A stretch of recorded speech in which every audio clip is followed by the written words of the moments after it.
Hello दोस्तों, कैसे हैं आप सभी लोग। आई होप बहुत अच्छे होंगे और पढ़ाई बहुत ज़ोरों शोरों से चल रही होगी और सभी अच्छे हेल्दी स्वस्थ होंगे।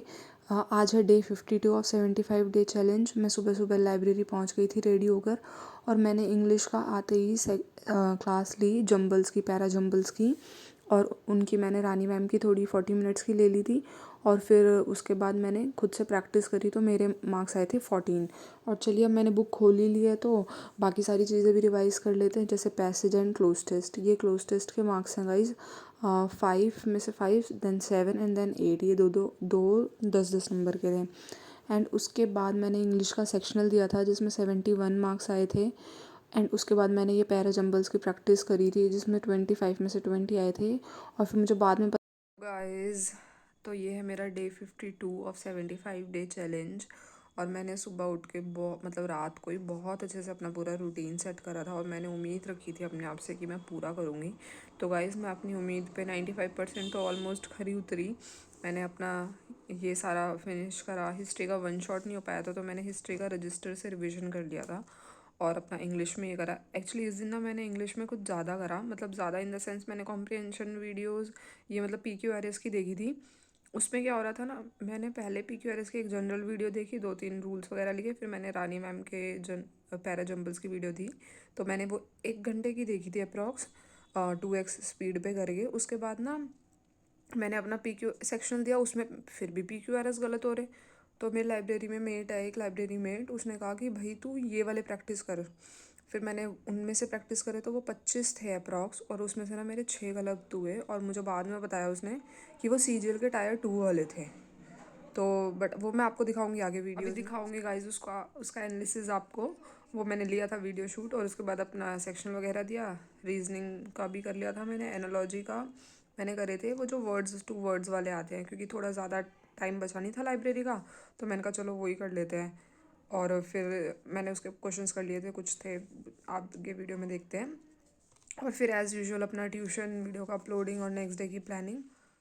ये गाइस मैंने करे थे रीजनिंग के एनालॉजी वाले क्वेश्चंस, जो कि थे 187 से स्टार्ट होकर 368 तक, जैसे आप देख सकते हो। तो मैंने ये पूरे फिनिश कर लिए थे। एनालॉजी टाइप 3 वाले थे, वो जो वर्ड से रिलेटेड वर्ड्स आते हैं ना, वो वाले। अब मैं इनकी चेकिंग करूँगी तो फिर मैं आपको दिखाऊंगी। ये कुछ लाइव क्विज बीच बीच में मैं छोटी छोटी देती रहती हूँ, तो ये वो है। एंड उसके बाद आज, हाँ जी गाइस, तो ये वो मिनी लाइव टेस्ट का एनालिसिस करा था मैंने अभी, जिसमें मेरे रीजनिंग मतलब टोटल मेरे 67 आए थे 100 में से। रीजनिंग में आए 20.2 और 21 ठीक थे मेरे, 3 गलत हो गए और एक मुझे आ नहीं रहा था। गलत कौन से हुए, जो एज वाला आया था डायरेक्शन वाले में ना, मैंने ठीक करा था सॉल्व भी, बट मैंने वो ईस्ट वाला, और मतलब ईस्ट वेस्ट था ना तो आगे की डिजिट तो ठीक थी, ईस्ट वेस्ट वाले में गलत वाला मार्क कर दिया। और वो ब्लड वाला भी मेरा रॉन्ग हो गया और ये वाला मुझे उस वक्त आया नहीं था। चलिए देखते हैं GK का क्या रहा। बहुत ज़्यादा मतलब मुझे तो नंबर दिखाने में भी ऐसा हो रहा है, क्या ही बोलोगे आप लोग। 8 नंबर है, 25 में से 10 ठीक थे, 8 गलत हो गए और 7 मैंने किए नहीं थे। और ये मैंने वो सारी चीज़ें नोट डाउन करी हैं। और इसके बाद है इंग्लिश। इंग्लिश में क्या था, 38 मार्क्स हैं गाइज इंग्लिश में मेरे, 38.8। 41 ठीक थे, 9 गलत हो गए। और 9 गलत कैसे, एक एरर गलत हो गया और एक ये हेल्स वाला क्वेश्चन आया था ना, तो उसमें ये गलत हो गया, एक वॉइस का और 2 पैसेज के गलत। और ये था मेरा न्यू मॉक टेस्ट जो SSC टेक्स्ट बुक पे आए हुए हैं, नंबर 2। वो 14 को ही आया था तो मैंने वो दिया था। और गाइस देखना, ऐसी भी गलतियाँ होती हैं मेरे से कि मैं आंसर रजिस्टर में सही निकालती हूँ बट टिक गलत कर देती हूँ। तो प्लीज़ आप इन सब से बचिए। और मैं अपना टेस्ट देके मूड तो ऑफ हो ही चुका था बहुत ज़्यादा। फिर मैंने थोड़ी देर अपना आधा घंटा कुछ करा लाइब्रेरी में और उसके बाद मैं घर चली गई क्योंकि मुझे हेड वॉश वगैरह करना था तो सुबह हो नहीं पाता। और गाइज ये लाइव टेस्ट आया दोबारा से, आप सभी रजिस्टर। गाइज आज था 53 डे ऑफ 75 डे चैलेंज और मैं आज आपको बता नहीं सकती कि मतलब मेरे को ऐसा मन कर रहा है कि मैं आप लोगों को कितना ज़्यादा थैंक यू करूँ, इतना ज़्यादा थैंक यू करूँ गाइज। थैंक यू का मतलब आप लोग सच में डिज़र्व करते हो। और मुझे ऐसा सच में लगा कि भाई मैं इस जर्नी में अकेले नहीं हूँ, आप सब लोग हो। और मुझे बहुत बहुत अच्छा लगा, बहुत मोटिवेशन भी मिला। और फिर मुझे खुद को भी फील हुआ कि यार जब लोगों ने ऐसे बोला कि हम आपसे इंस्पायर होते हैं, आपके व्लॉग्स देखते हैं और अच्छा लगता है, तो मुझे ऐसा लगा कि भाई नहीं, मैं हार नहीं मान सकती और गिव अप का तो मैं सोच भी नहीं सकती। और ये वाली फीलिंग्स थोड़ी ट्यूशन पढ़ाते पढ़ाते भी आ जाती है, क्योंकि जब आप पढ़ाते हो ना, मतलब उन बच्चों के लिए तो मैं एज़ अ टीचर ही काम कर रही हूँ ना, एज़ अ टीचर ही हूँ, तो मैं उनको बोलती हूँ ना कि क्वेश्चन आंसर याद कर रहे हैं, कुछ भी नहीं, मगर ट्राई ट्राई ट्राई, होगा होगा, एंड तक नहीं हारना। तो मुझे आप लोगों के मैसेज पढ़ के ना वही वाली फील आई कि जैसे मैं वो बच्ची बन गई हूँ और आप मुझे इतना अच्छे से समझा रहे हो। तो उसके लिए बहुत बहुत बहुत सारा थैंक यू पहले, सबसे पहले आप सभी को। और मुझे बहुत अच्छा लगा, बहुत ज़्यादा मोटिवेशन भी मिला। और मैं ऐसी बातें कर क्यों रही हूँ, जो लोग सिर्फ व्लॉग्स देखते हैं, मैं बता दूँ, मैंने आज ना लाइव, मतलब ये लाइव टेस्ट का एनालिसिस करूँगी। फुल मॉक दिया था सुबह। फुल मॉक कौन सा, जो new pattern based SSC text book app पे आ रहे हैं ना, उसमें 5 new pattern based mock test आ रहे हैं, तो सेकंड दिया था। और गाइस उसमें समझ ही नहीं आ रहा भाई, 122 मार्क्स हैं, नेगेटिव इतना हो रहा है, आ रहा नहीं था उसमें। रीजनिंग भी छोड़ी है मैंने गाइस इसमें बहुत सारी।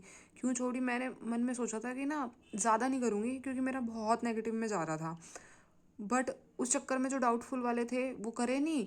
और जब अब मतलब देखा कि क्या गलती है, तो वो जो डाउट में आ रहे थे ना, मतलब कि हाँ ये लग रहा था ये आंसर सही था, सही होगा, और वो सही ही था। बट अगर मैं कर देती ना, जीके में क्या होता, कर देती हूँ ना, फिर गलत हो जाता है। वही इतना गंदा दिमाग ख़राब हुआ, और मोटिवेशन की और अंदर सेल्फ स्टीम की तो धज्जियाँ सी उड़ गई मेरी। फिर मैं आप लोगों के साथ शेयर तो करती हूँ, चाहे ज़्यादा आए चाहे कम आए चाहे कैसे भी आए। तो मैंने फिर उसको डाला, और आप सभी ने इतना मोटिवेशन दिया, इतना प्यार दिया, इतनी सच्चाई के साथ मुझे सपोर्ट करना, तो मुझे लगा कि नहीं, मैं अकेली नहीं हूँ, हार मारने की ज़रूरत है नहीं, एंड तक जाना है, अपना करते हुए चलना है, एंड नहीं देखना। मैंने ये सोचा फिर। और इतना ज़्यादा आज मैं जनरली होती नहीं हूँ, मैं पॉजिटिव ही होके चलती हूँ कि ठीक है, पॉजिटिव अपने शेड्यूल के हिसाब से, अपना सारी चीज़ों के हिसाब से पॉजिटिव माइंड सेट रख के। बट लाइव टेस्ट भी दिया था ना अभी, 12-11 वाला दिया होगा आप सभी ने भी मेरे साथ। तो उसमें भी मेरा कुछ इम्प्रूवमेंट नहीं हुआ। अब उसका एनालिसिस आज आया तो मैंने करा, अब ये देखोगे आप आगे वीडियो में ही। तो इस वजह से ना बहुत ज़्यादा अजीब सा फील हो रहा था। But thank you so much, और इतना सारा साथ देने के लिए, इतना सपोर्ट देने के लिए। और मैं कोशिश करूँगी कि मैं हर दिन अपने दिन में से थोड़ा थोड़ा टाइम निकाल के आप लोगों के साथ आती रहूँ, बातचीत करते रहें थोड़ा। आप लोग भी अकेला फील ना करो और मैं भी ना करूँ, क्योंकि गाइज़ मेरे पास और कोई है नहीं बातचीत करने के लिए, तो यूट्यूब के थ्रू बस आप लोगों से कनेक्ट हो जाते हैं। गाइज़ देखते हैं आगे की वीडियो, कंटिन्यू करते हैं कि उसमें मैंने क्या क्या करा 2 दिनों में और कैसा कैसा रहा। और मैं आपको बस स्टडी रिलेटेड ही दिखाती हूँ, मोस्टली कोशिश करती हूँ कि ज़्यादा से ज़्यादा कवर कर पाऊँ। चलिए let's see the video, and please आप एंड तक देख के जाना। आप भी मुझे मेरी गलतियाँ बता सकते हैं और कमेंट्स करते हैं, तो मुझे बहुत अच्छा लगता है। और हो सकता है आप कुछ नया सीख के भी जाएँ, I hope. But let's see, start the video. हाँ जी, ये न्यू मॉक टेस्ट जो दिया था उसका एनालिसिस है गाइज। और 38 मार्क्स थे इसमें मेरे रीजनिंग में, और 7 मुझे आ नहीं रहे थे, बाकी गलत हो गए थे। और ये है जीके का, जिसमें मेरे आए 24.2, 27 ठीक थे, बाकी गलत हो गए थे। एंड उसके बाद मैंने ये नोट डाउन वगैरह कर लिया है अपना आराम से, अब इसको रिवाइज़ करूँगी साथ के साथ। एंड गाइज ये है इंग्लिश का, इंग्लिश में मेरे आए 67 ठीक थे, मतलब 28 गलत हो गए, और 5 आ ही नहीं रहे थे, 60 नंबर। बहुत ज़्यादा डिसअपॉइंटेड थी मैं अपने आप से इसी वजह से कि यार इंग्लिश ही करा और वही गलत।